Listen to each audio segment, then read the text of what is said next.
We're at the Pima Air and Space Museum, guys, in Tucson, Arizona.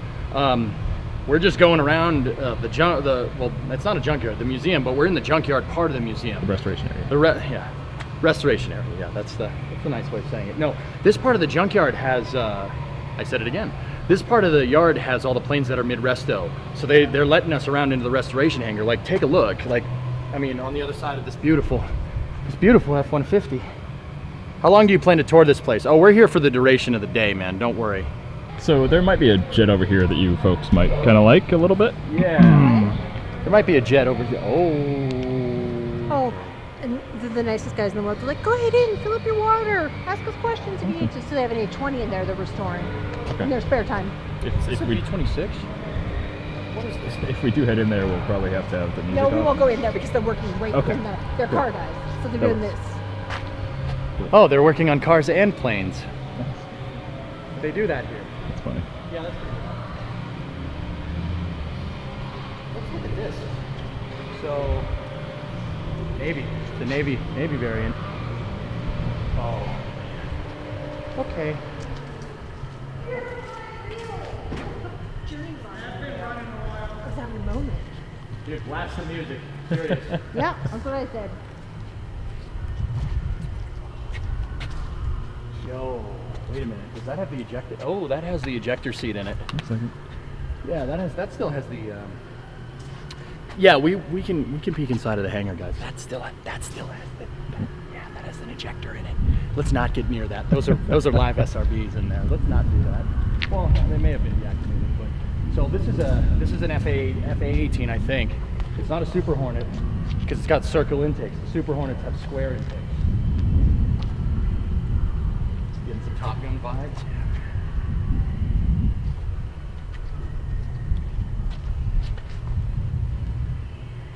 Oh wow, this is an old boy. It's got McDonnell Douglas tags on it, dude. That's what the F-18 is, and then Boeing merged with them in '95. So this thing's old, really old. Yeah, this is an old boy. There's a Jeep. Jeep? A respected vehicle, right there. Yeah, I see the link. Oh, a Humvee. Oh, Yeah. Humvee. Yeah. It's not a Jeep. Okay. They're all Jeeps to me. It's an FA or FA-18C. I mean, I'll go looking for the tags on that thing. We'll see if we can find it. But, oh yeah. Hell yeah, dude. Hell yeah, man. AM General Humvee. See, now this is a Humvee. Yeah, boy. None of that H3 None of nonsense. that H3 garbage. Look at Yeah. this thing. Hell yeah, this is an AM General. This is the kind of vehicle that the governor of California might drive. Yeah, and then it has a nice zebra next to it. It's Yeah, great. it gets like 2 feet to the gallon. So, this is a Humvee, all right? The Humvees first came into the U.S. Armed Forces in the 80s. I think it was 83 or 84, something like that. These were designed to replace Willys Jeeps. Like, up until that point, we'd been using CJ7 Jeeps, and then before that, the flat fender Jeep, like the Patton style thing that you see from World War II. The Humvee is designed to fill that same role, but the Humvee was taking off-road to the next level, because if you look down underneath this thing, you got a foot of ground clearance down here. Easily a foot of ground clearance. So what they did was they tried to, and it's the reason the Humvee has its weird shape, it looks kind of scrunched and kind of wide, is so you can get better under, you can get over terrain, that's a lot of ground clearance. You'll be able to get over anything. So what they did was, part of the reason why it looks so scrunched and it's so wide is because they moved the engine and drivetrain up here, instead of like having them kind of hang down like what they do on a lot of different trucks. Yeah, this is not in fact an up-armored Humvee, this is just a regular Humvee. What are those circles coming out of the hood? Aircraft hook loops? That's exactly what they are. You want to use something like the CH-54 that we saw a little earlier. These things are connected into the frame. The frame is actually up here. Well, it's actually kind of like right there. But the frame goes up and the engine is right here. And you can see they took stuff like the radiator. They were trying to sandwich everything. So they took the radiator, and the radiator is actually almost vertical. It's pointing up like this, and the engine is like right behind it. And if we go in and look, here, look at the transmission tunnel. The transmission tunnel's huge. You're kind of like scrunched off to the side. You see that? Check that out. Because the engine is kind of crammed up into the passenger bay. Passenger bay, that's not what that's called, but you get the idea. Oh Oh, dude, we got the VIN plate. AM General, serial number 161891. Man, this is an older one. It's an older Humvee. They made hundreds of thousands of these things. I've heard they were one of the worst rides in your life. I don't think they had user comfort in mind. Yeah. Can we go back and look at the fast boy over here? We have until 5 o'clock, so maybe 4:30. I'll start reading the comments. Started with compression. I mean, I think the keys were the keys in? If you needed.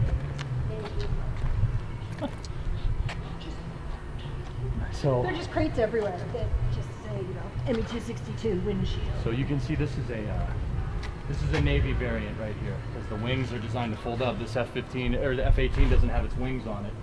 They're probably, I bet you they're around here somewhere.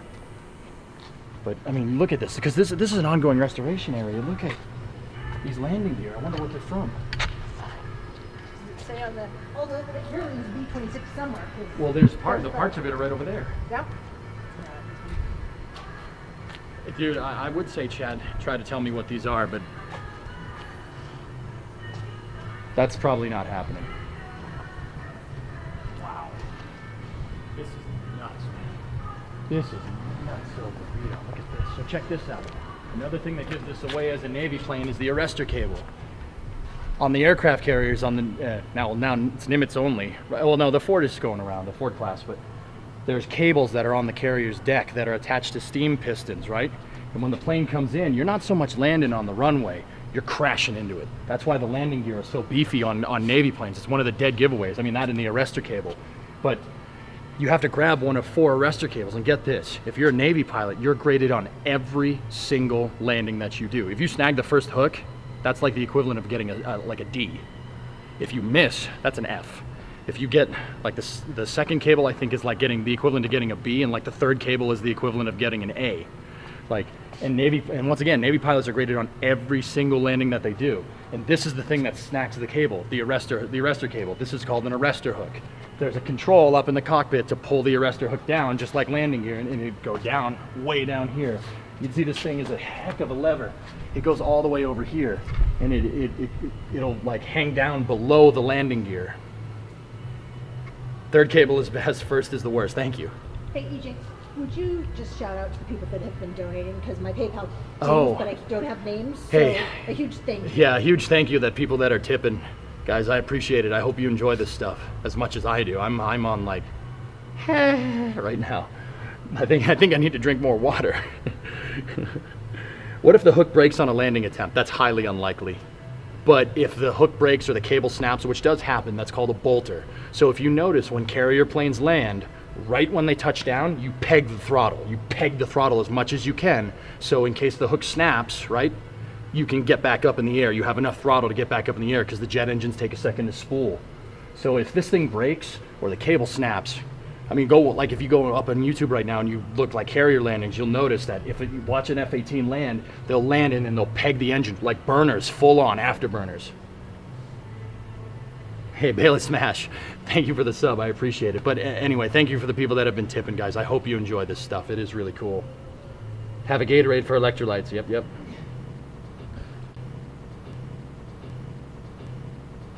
A bolter or missing the wires is like a grade C, a cut pass. When a pilot does something unsafe, it's a grade F. You can catch a number 1 wire on a pitching deck. You can still get a grade 4 top grade. Nice. Gorgon, 10-month resub. Do they just eject the hook if it breaks? Well, if it breaks, it's being ripped off of the plane. And damage will be assessed later when the plane gets back on the ground. But, I mean, guys, this thing's got some beef to it, dude. This is I mean, the diameter on that nut has got to be at least 2 inches. There's a huge pin in there that's beef. It's like golf ball sized almost. That's crazy, dude. That's unbelievable. Hey, it's got a serial number on it. Serial number 1238. Wow, this is old. That's an old arrestor cable. I mean, 1238. I mean, how many planes have arrestor cables on it? How many F-18s are Navy variants? 1238. This has got to be close to the. It's a low part. It's a low number on the serial. And it's got the part number on it, which I will not say.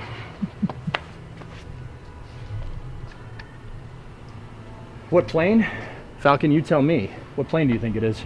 Back us out a little bit, Saber. Yep.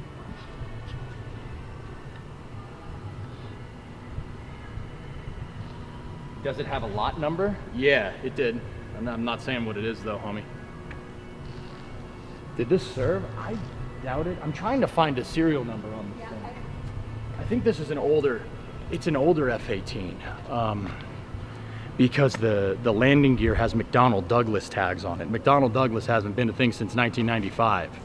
And that in the intakes. It's not a Super Hornet by any means. This is an older F-18. It's something from the 80s. Something from the 80s, I think. So it's either an F-18A or, like Neuro was saying, it's an FA-18C.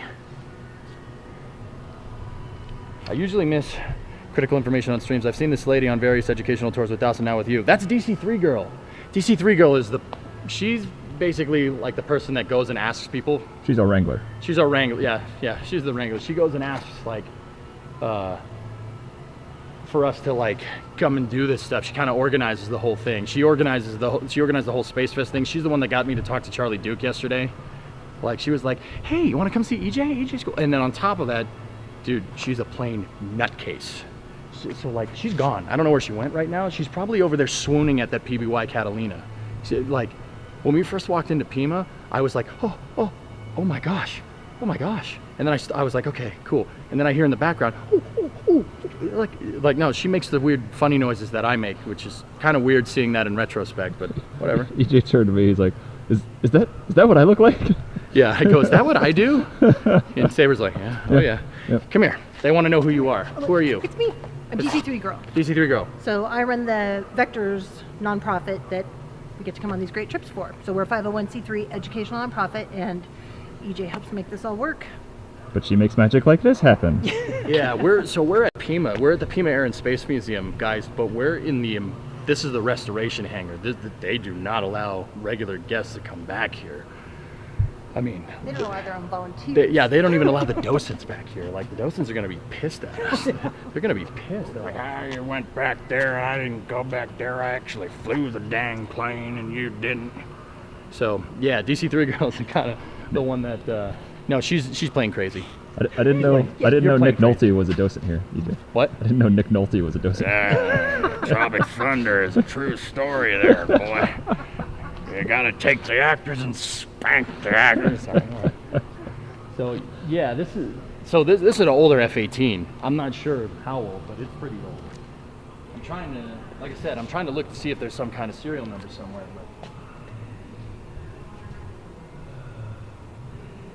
But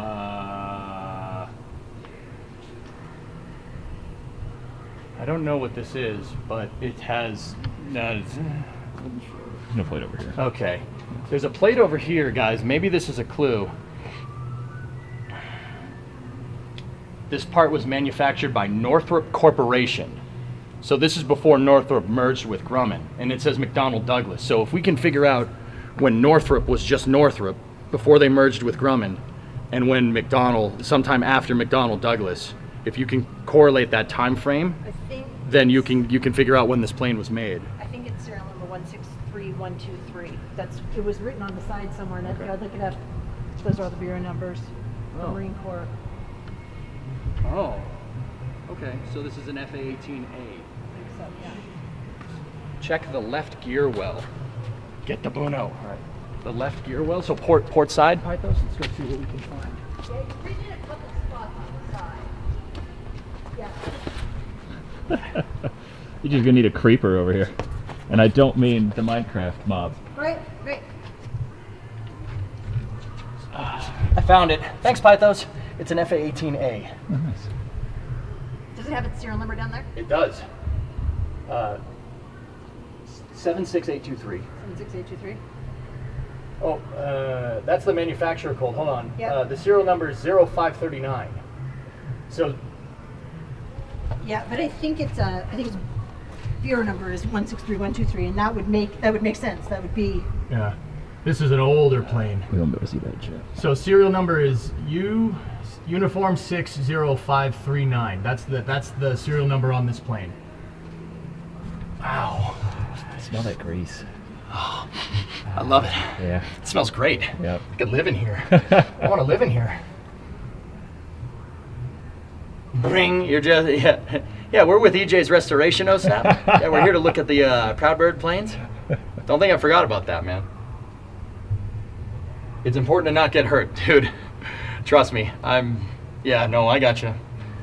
I won't drop any transmissions on my foot today, mainly because this doesn't have a transmission. Hey, Hello? It is. It's one. I found it when I found it. Okay. Loaned by the NMUM, so New Mexico Marine Corps, Quantico Pima Air Museum. So its bureau number is 163132. So if you want to look it up. But don't bleed on the planes. Don't bleed you. So this flew with the Marine Corps out of New Mexico? Yeah. Well, it says NMUSMC. Sorry, I'm getting a little tired. It's just, yeah. It's that end of the virtual field trip thing. Yep. Cool. Also, it's hot, so that's Thank you, too. Pythos, for helping me find the tag, man. What's in those boxes on the B-26 side? B-26? There's just boxes of stuff everywhere. I mean, it's crazy.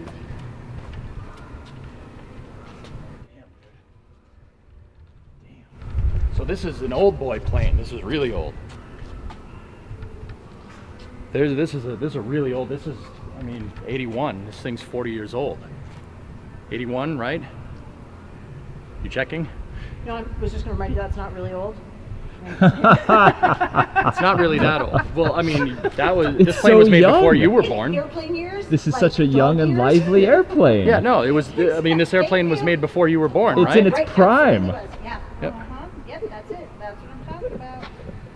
It's just in its prime. Thanks, Pythos. No, that's where the VIN tags were. Yep. It's just like a car. There's a bunch of things that say what packages are on this plane. It's like decoding a VIN on a car. It's really cool. Man. Who knows? This thing must have, I mean, this thing could have served an OIF. It could have been, this thing could have seen combat. Oh, yeah, see, look, there's Marine Jet 163123. 163123. Yep, and that's the bureau number. Wow. These guys. I found it. That airplane is owned by the National Museum of the Marine Corps. It is on load to Pima. It once flew with VMFA 115. Records show that it may have been the first Hornet to fire a shot in anger during Desert Storm. I want to help you. Wow. See, that's why I like chat. That's Exactly. why I like having these. They're very good. It was flying in October 2018. Nice. Wow. I'm older than it's in a museum. Well, it was flying in 2018. That's what they were saying. Dude, it's still, like, look. Pythos, take a look, dude. It's still got the ejectors in it. It's still got the ejector seat in it. Or is it? Yeah, no, that's it. That's the ejector seat, man. Yeah, Holland, that's why it's here, exactly. Because this thing fired the first shot at Desert Storm. Okay. It has the explosives off of it, though? Yeah. Actually, yeah, I know. I can see that there's parts missing there, but... Jeez. Wow. Okay, let's go over here. Shall we? Hey, look, there's its drop tanks. There's drop tanks that go with the plane. Collect the whole set. Guano balls. Collect the whole set. Yep. The coupon. Yeah, you can collect the whole set. Some assembly required. Some assembly required. So what, DC3 Girl, do you know what this thing is? No, but we're going to find out. We are going to Well, I'm find gonna out. guess it was something to do with the Coast Guard. Look at you. This is a Coast Guard plane. Look at the big brain on that guy. Big brain.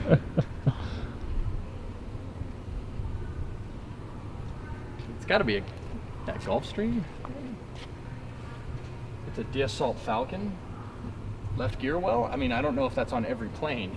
I'll check if you want me to, guys. Hey, who's that crazy guy out in our restoration yard climbing under all the planes? Yeah, don't worry about it. I think they're working on their cars. The resto guys are working on their cars today. Yeah.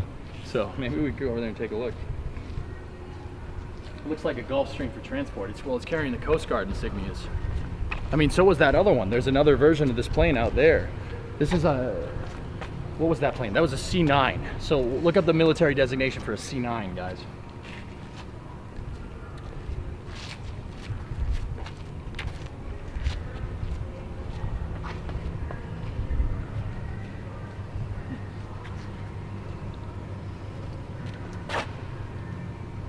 Die for some money in a G5 airplane, that's right. Yeah, look, you guys were wondering why all those boxes said B26 on it. Well, there was a Martin B26 right there. Playa. Swing it past your knees. Huh. I mean, it's crazy. You don't need a hanger. You just need something to cover you up. Like this, you can restore stuff here, no problem. No, this plane doesn't have radar capability. Yeah, I don't think.